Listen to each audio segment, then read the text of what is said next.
সুপ্রিয় শিক্ষার্থী বন্ধুরা,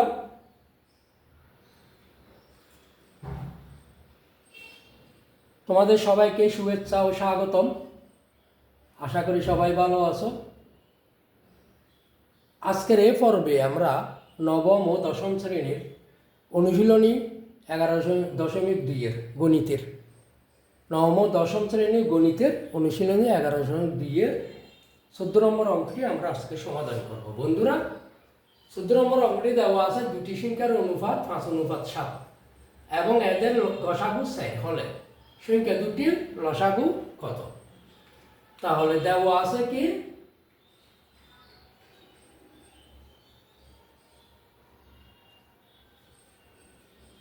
দেওয়া আছে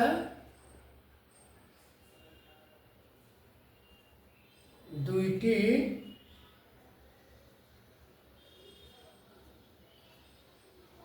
সংখ্যা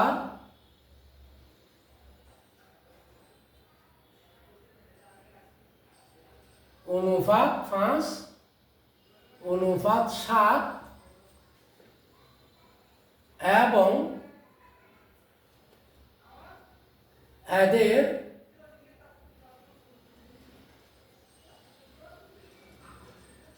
গসাগু 6, গসাগু সমান 6। তাহলে আমরা মনে করি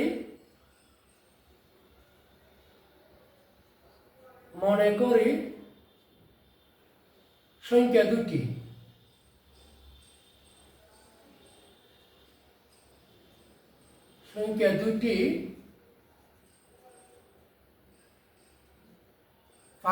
x ও 7x। বন্ধুরা, রাশিতে যেই সংখ্যাটি কমন থাকে সেটা হচ্ছে গসাগু। আমরা জানি কি, কোন রাশিগুলোতে যেই সংখ্যাটা কমন থাকে সেটা হচ্ছে গসাগু। তাহলে আমাদের এখানে কমন আছে কি, এই x, এখানেও আছে x, তাই না? তাহলে সুতরাং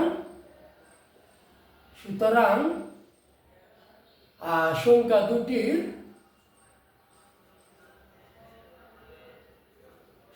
দুটির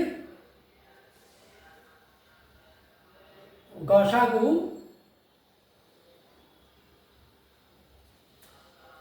সমান কত পাইলাম, x, এবং লসাগু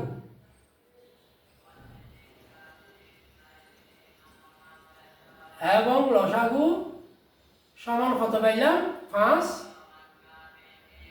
গুণ 3 ইন্টু কত x সমান 15x। এখানে আমরা গসাগু পাইছি কত বন্ধুরা, x। এখানে আমাদের গসাগু কত দেওয়া আছে প্রশ্নে, 4। তাইলে আমাদের প্রশ্ন মতে কি, x সমান কত, 15 না? তো সুতরাং 5 হতো 35, সরি, এটা 5 আর 7, দুঃখিত বন্ধুরা, 7, 5 হতো, এখানে আমরা পাচ্ছি 35x। ঠিক আছে? তাহলে এখানে আমার গসাগু 4, এখানে পাইছি আমরা কত, x। তো সুতরাং প্রশ্ন মতো আমরা কি পেলাম, আমরা পেলাম x গসাগু সমান হতো গসাগু সমান x, সরি, প্রশ্ন মতো আমরা কি পেলাম, x সমান হতে পাইলাম, এখানে গসাগু পাইলাম x, প্রশ্ন মতে আমরা x সমান কত পাইলাম, 4। ঠিক আছে? তাহলে x সমান যদি 4 হয়, তাহলে সুতরাং আমাকে বলছে সংখ্যা দুটির লসাগু। সুতরাং সংখ্যা দুটির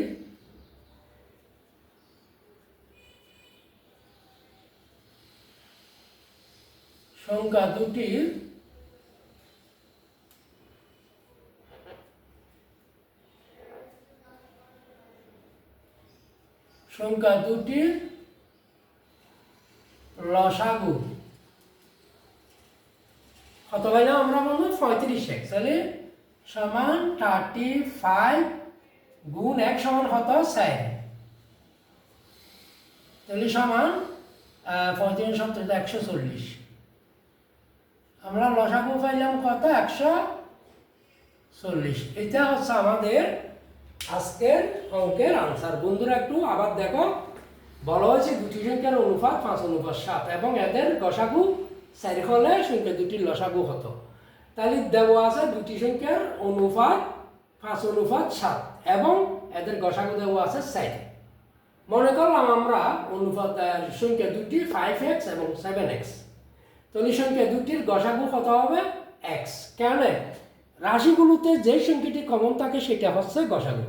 তাহলে আমার এই রাশিতে x, এই রাশিতে x কমন আছে, তাহলে আমার গসাগু হতো x এবং লসাগু হতো 5 গুণ 7 ইন্টু x, 5 7 35x। এখানে আমার গসাগু দেওয়া আছে 4। এখানে আমি গসাগু হয়েছে কত? x। তাহলে প্রশ্ন মতো x সমান 4 তো ঠিক আছে। তাহলে সংখ্যা দুটির লসাগু হতো 35, x সমান হতো 4, 4 সমান 140। আশা করি তোমরা বুঝেছো। সবাইকে ধন্যবাদ জানিয়ে আমি এটা এখানে পর্বটি শেষ করছি।